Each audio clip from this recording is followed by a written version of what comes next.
Hey guys, welcome to another episode of Conversations with Moyo. I want to say thank you for the love on the very first episode, and I'm so sure that you'll find this episode even more valuable and insightful. I'm committed to ensuring that each episode is better than the last. And in today's episode, I spoke with Mrs. Akonde of Beadornedbyyettie. Every time I see her, I see someone who is very creative. I see someone who is hardworking and someone who doesn't give up on her business, someone who shows up for her business every single day. And Beadornedbyyettie is a contemporary African fashion brand. It's a fusion of afrocentric and contemporary fashion. So they make unique outfits and unique pieces from asooke, from ankara, and from adire. And their outfits are very, very creative and very, very amazing. And so I spoke with her on how she started and how she has been able to keep going. My name is Moyo, and this is Conversations with Moyo. Hi guys, so welcome to another episode of Conversations with Moyo. And today I'm speaking with another business owner, CEO of Beadornedbyyettie. So she makes and she sells afrocentric adire pieces that are very amazing, and we're going to be talking to her about her business and how she started and everything. So hello ma. Hi, hello. Nice to meet you. I'm very fine. It's very nice to meet you. So I want to correct something. I actually do not make adire pieces only. Like everything African. I work with ankara. Started off with ankara, then asooke, adire, everything African. Yes. So everything African. Yes. All right. So I want you to introduce yourself. Hi everyone, my name is Akonde. I'm the founder of Beadornedbyyettie, an African-inspired fashion brand that produces African-inspired pieces, wares, accessories, and the likes. Talk about how you started your business. Okay. So when did you decide that you wanted to become a business owner, and why did you choose this kind of business? In fact, it was actually, let me say, accidental. Or wasn't planned. It wasn't even intentional. Okay. I was a student in the University of Ibadan. I was in 300 level, about to get into 400 level. Okay. So during my 300 level, there was a very long ASU strike. ASU now. Yes, very long ASU strike. I think it was on for 6 months. Wow. So I had to, being at home, I first went to Alliance Française to go and learn French for 2 months, and after then I was like, what else do I want to do? So I spoke with my parents that they should let me learn fashion designing, tailoring, something like that. So I started off from there. So all these ankara fabrics, ankara scraps, pieces that maybe pieces from the actual main fabric, I just collect them, I keep them, not knowing what I want to do eventually with them. But along the line I was like, let me even check YouTube. Then I saw tutorials on how to make jewelry, like ankara bangles, earrings, and the likes. So it started off like that. From there, how YouTube is now. You probably just want to check one video to bring other suggestions, and then from there you keep going and going. So I saw other things. I was like, wow, people are really making a lot of things all over the world. So from there, later they called off the strike, and the first day I went, just to check, I think to do some registration or something. We were not even really back to school yet, but I just went from home that day, and then I wore one of the things I made. So my coursemate, his name is Sheon Babs Babatiri. He was like, this is really lovely. It was it wasn't even ankara, just plain fabric. The color, I think aqua green, I remember. So I wove the fabric into a very nice jewelry, and I wore it. It was like, this is really nice. How much is it? I said, I'm not selling it now. That I just made it for myself, So it was it's really nice. So that I would like to get it for one of his friends for her birthday. So I was like, I didn't plan that I want to start doing anything for you. I just made it. I was like, okay. So then I think that same day, another friend, she's a female, Temitope Adire, she's not married. So she saw it and she was like, this is really nice. That she was going to buy. So I was like, okay, maybe people really like this thing that I'm wearing for real. she actually bought it when we resumed, and she was the first person that patronized me. Like, in fact, the day she gave me the money, I think I was selling the necklace. I think, I don't know, maybe 800 naira or 1,000 naira, but she gave me a part payment. I think it was 600 naira that she was going to balance later. Like, that money was, I was like, so I'm selling something. Hey, God. You know, as a student that you depend on your parents, then you now having a way to make money on your own. That day I was like, so this is how people just make money. Hey, God. So from there I started, my BBM, because BBM was raining then, we were using BBM then, or on WhatsApp. I would make them post in different colors. So that was how I started.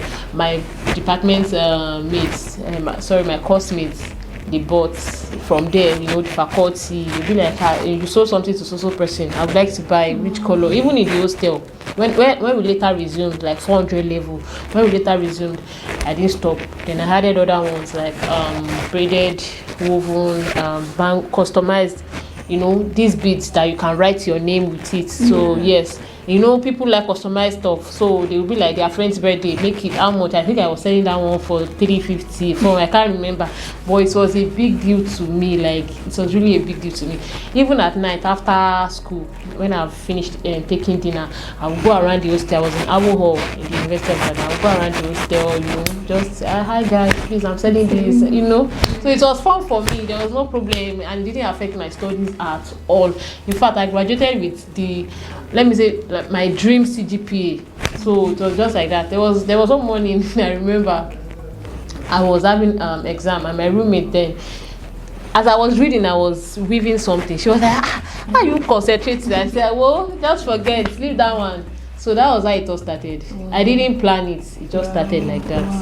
And I'm grateful to God that it happened that way. Wow, that's so amazing. I really enjoyed your story on how you started your business. That's such an unplanned, very accidental, Wow. Seriously. So let's talk about like when you started posting on Instagram, because that's how I saw you. I was always like coming across your posts on Instagram Explore. Wow. How you like? Is that your sister? That light. Yes. My blood sister. Is my sister. Wow. So it's how you always make the reels so funny for me. And that was how like I started following you, and I was like, okay, yeah. So let's talk about when you came on Instagram. So how did you know that you wanted to use Instagram to market your business, and how has that been for you, like marketing on Instagram? You know what, like right from time, I've always been a picture lover. I love like being photographed. Take a picture of me, let me then see it. I'm see me if I can get. I've always, in fact, there was a time that I was using a phone that wasn't Instagram, I don't know, is this Instagram friendly or Instagram, I don't know how to put it. I can actually view other people's posts, but I cannot post my own because of the way the phone was. It wasn't straight like this. It was like these are the I don't know, I forgot, the Samsung phone like that. Okay. So despite the fact that I cannot even post my own, despite the fact that I couldn't post my own pictures, I was always going, to view other people's posts. I was following celebrities on Instagram and no. So the day I was able to change my phone and then later able to use Instagram, I was all like posting pictures of myself after school with my classmates doing, just random pictures. So then I started a business. I have to post it. So why not? You understand? So I was like, let me start using it to market my product. I'll just draw pictures there. People that are following me. In fact, there was a time that I was struggling to get to 1,000 followers. I was always frustrated. What is let me even reach 1,000 now. Since this day 700, 800. Then later I got to the 1,000. So Instagram has always been a platform that I really like. Like, I really like Instagram. I really love it. So that's why I've And I love your reels. How you're always like, marketing your strategies are unique. And do you know what, the real of a thing, it didn't really start very well until last year. In fact, there was a time I was really beating myself up, like just within me, like, why didn't I start utilizing these reels? Because I think reels came in 2020 around August or July. I really cannot remember, but then I wasn't, Instagram was more of pictures before, not videos. So in fact, today, or was it not yesterday, I was like, so many moments that I could have captured as videos, but just because back then pictures, mostly pictures. So let me just say, then I had issues with visibility on my page as of let me say 2021. I was like, what's happening? Is it that people are no longer seeing my post or what, So I kept complaining. I usually put up posts about it, and people say the same thing. It's not only you, they are also suffering, they are also experiencing such, that only God knows what is happening there. And then some people will be like, post post 1 reel per day, it should help. Maybe I don't know where they learned it from. I was like, really? Two people on different occasions. Okay, let me try to be at the point I started, but it wasn't consistent. So later around late 2021, then I used some sounds that were a bit funny and creative, and I saw that my likes like just skyrocketed. I was like, wow, okay, this is it too. Let me start doing this. So that was why I had to just start posting reels. And it actually really helped me. Like without visibility of a thing, it's really helped me. And you've grown so much. Thank you. Yes, thank you. So let's talk about like business now.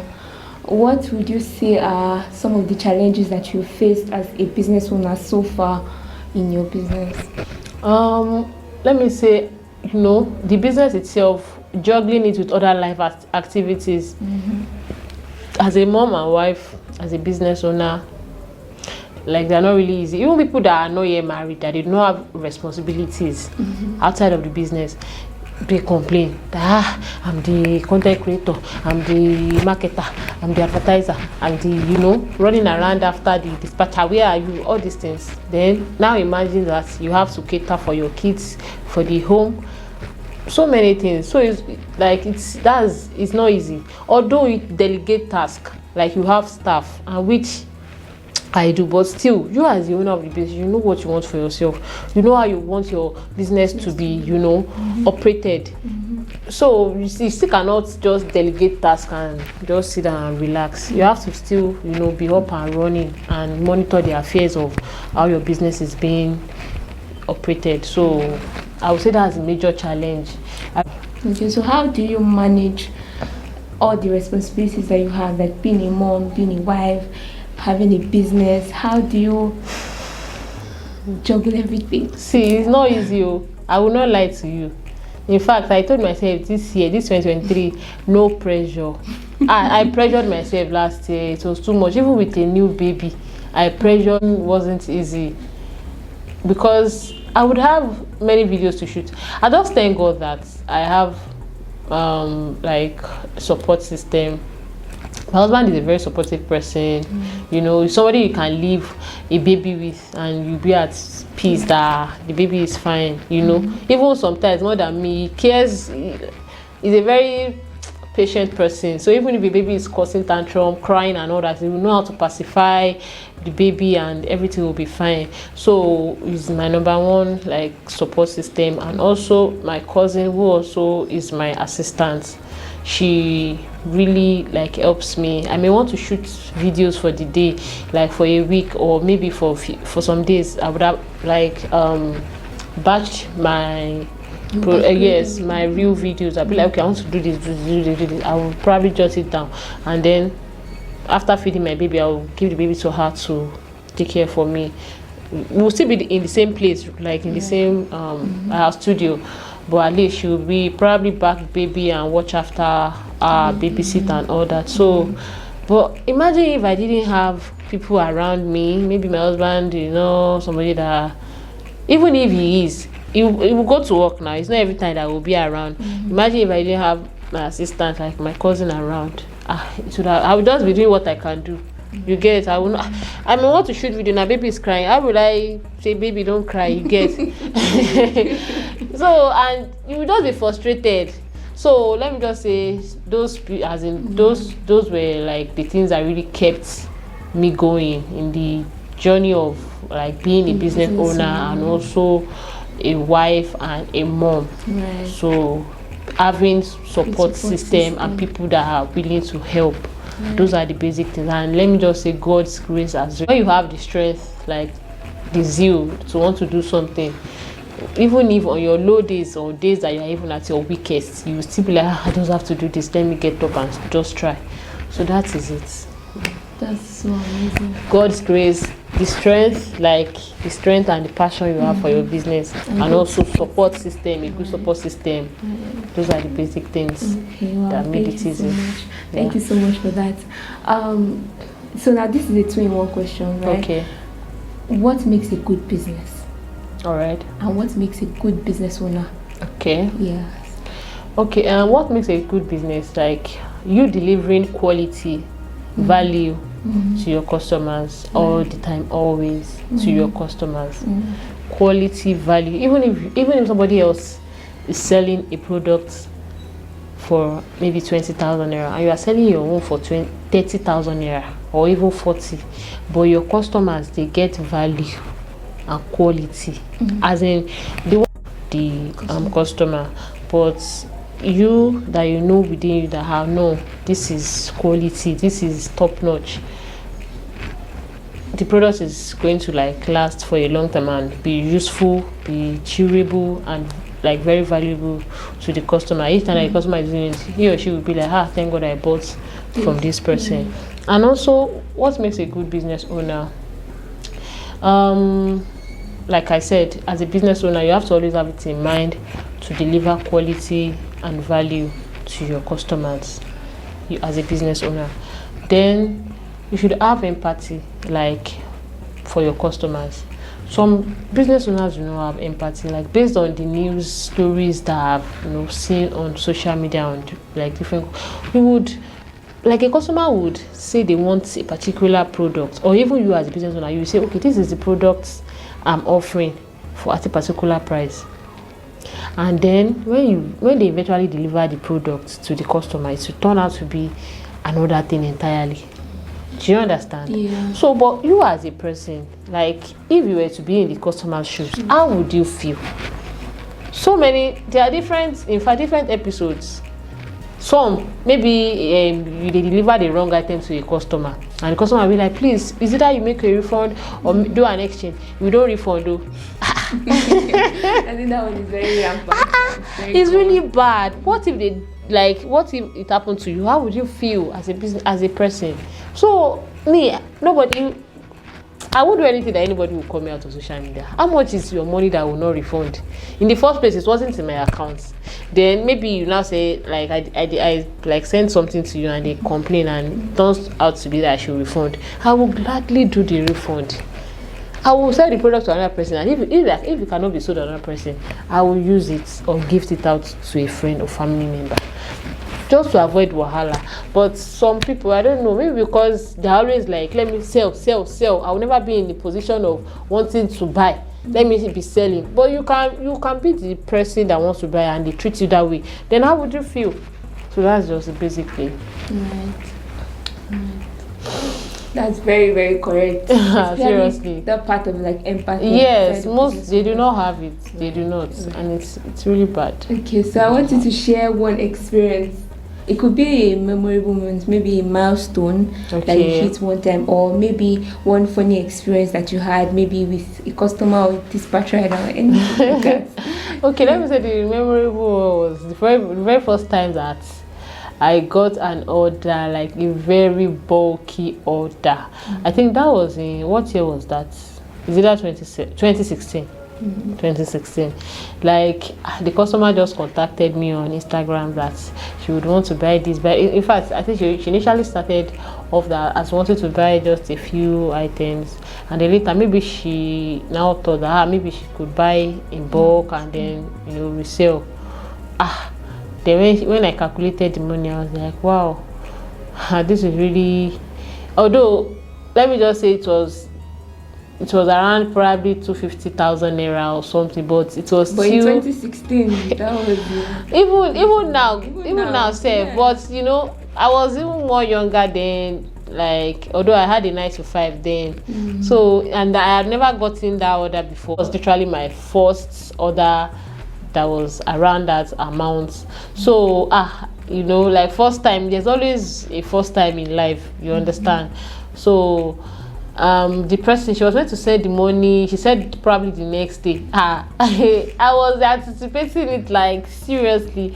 I was expecting it, like this was any small thing on my phone. Is it the money? Even my mom, my mom was, in fact, she was almost praying, this woman should not forget because she let her get. And I think she had issues transferring it at the bank or something. So I will message her, ma, don't forget blah blah blah. And she was in Abuja safe. They said, Yeti, don't worry, I'm trying to sort it out. Then the alert now came in, I think in the midnight or was it early in the morning. I saw the morning, I went to wake my mommy up. Mommy. I was like, thank God though, you know. So it was like, if I remember, I always like, see, when I was growing up, like in this business. So we thank God for where we are now, you get. So every order whatsoever, even if it's 10,000 naira, everything, you get the alert, you feel like, thank God this customer has paid. So it has always been like that. But the first major one was that particular one. And it was like, it has been very memorable to me. That's such a memorable experience. Yes. Like, I know how you feel. Yes. Okay, where's the money? Like, in fact, I remember while chatting the woman, I was walking on the road, like I had closed from work that day. I was going home. I can still remember as I'm talking about it. So, even though that is memorable, I'll probably not remember every detail about it. Yeah. So I will never forget that particular one. That's so nice. That's so nice. Thank you. Yeah. So let's talk about branding as a business owner. Okay. What does branding mean to you? Branding is like your identity. You know, in a list of or in a group of 100 logos, and then you're able to point out, this is my brand, this is my business, this is my logo. It's like your identity, your personality, how you want people to see you, how you want people to perceive you. I don't know if you understand, like how you want to be seen. Yes, exactly. That is what branding means, and it takes a whole lot. It takes a whole lot. You have to position yourself. This is how I want to be seen, and not as another person. And all it takes is originality. You have to be original. Like, you have to be in your actual, normal, natural form. Not like you are trying to copy brands and wanting to be like others. You have to like carve a niche for yourself and stand out. Okay, this is it. Out of 20 logos, once they see some, they be like, this is this particular brand. Maybe it's a touch of Africanism or afrocentric or something that you have on your logo, and then they'll be like, can you look for Beadornedbyyettie? Oh, this person. Okay, this is it. If you are probably into food, and then your logo, you get, I don't know how you put. So it's all about like identity. Yes, and personality. Absolutely. Yes. I agree. So I want you to say something to business owners. You know, not just like in making sales. There are people who are struggling with also growing on social media. Many people. So I want you to give advice in those two ways. So if you're struggling with making sales, one, and if you're struggling with growing on Instagram, do you get? I know a lot of people will say, stay consistent, keep posting, but to be very honest, it's not easy. It's not. I'm not going to lie to you. It is not. I won't lie. It's not. It's not easy to stay consistent. It's not easy. I won't lie to you. You are not seeing. Even me, I can relate. Right. I can relate. So the thing is, like you said, that people will be like, be consistent. It is still part of it. It's still like number one. They should not give up. They should still be consistent, because the people that Instagram is even giving, let me say, there are many people that Instagram like actually gives on the platform views, you know, the virality, and if you check the Instagram page, they have actually been working hard. Like, they didn't give up. They've been consistent since they started what they had been doing. I don't even understand. Another thing is to be original. Like, especially people in creative industry, maybe fashion designer, bakers, you know, anything that has to, like, you have to think and then create a design. Shoemaking, bags. People should be original. There are so many people copying people's works here and there. It's just because Nigeria is a country that is lawless. Because assuming all these copyright, patents, all these things that are really being I don't know how to put it, really enforced. Yes, assuming all these copyright law are really enforced, it should have really helped. But everybody knows how Nigeria is. That's a story for another day. So, and then many people would want to probably start business and they will want overnight success. That one is, I don't know how to put it. Rome wasn't built in a day. Everybody knows that. Little drops of water make a mighty ocean, and that is actually true. You should not look for quick like money. I want to start a business today and blow by next year. They can actually blow by next year. Yeah. That's actually like a realistic, dream. But that's not the story for most people. Yes. Yeah. But I don't know. So people just, I don't even know. Like people just think probably it's maybe easy. Like once you just open Instagram account, just start posting, and then you have customers, plenty followers, all the honors and everything. But I don't think it's like that though. Yeah. I do not think it's like that. And even people that are actually like that, I'm sure that they would have like been putting in the work for a while. Yes. Probably is paying influencers like heavily. Like, please keep shouting my brand. Please don't give up. Just and they'll be pumping money into that process. So then maybe in a phase of between 6 months to 1 year, their business will be everywhere. But somebody that is struggling, to even get money to buy data and all that, and so it's just a matter of like cutting your coats according to your size. So that is it. But anybody that starts a business, at least definitely they would want success. Like, God bless this business. I just started now. Let it, be a big one, a very successful and prosperous business. So that is it. But they should work for it and not sit down and expect the reward to come. So it's always like that. Overnight success should not be a thing. Just keep doing you. Then by the time, when your time is always your time. Nobody can stop it. So that is it. So thank you so much. Thank you for agreeing. It's really an honor. Thank you so much for agreeing to do this. And I'm so amazed, and I'm so honored that you agreed to do it. And I wish you more growth in your business. Amen. I love what you're doing with your Instagram. Thank you so much. Keep up the work, the consistency. Because they're so consistent. Every time I open my Instagram, I always see your post. I just hope that you keep up with the I pray so, because I would like it took a lot of sacrifice. So I would like, seriously, assuming this video is all about that, we will talk, we won't stop. But I just thank God, But I've just leveraged on what I've built, like what I've worked for in 2022. Then I'll just take it slow. That's what I want to do this year. I just pray that God should help me, because it wasn't easy. It really affected my personal life, So let's just leave that aside. Thank you. So I wish you more growth in your business. Thank you. And I hope that everything that you want to work out this year works out. Amen. Yeah, so you will not have to work too hard.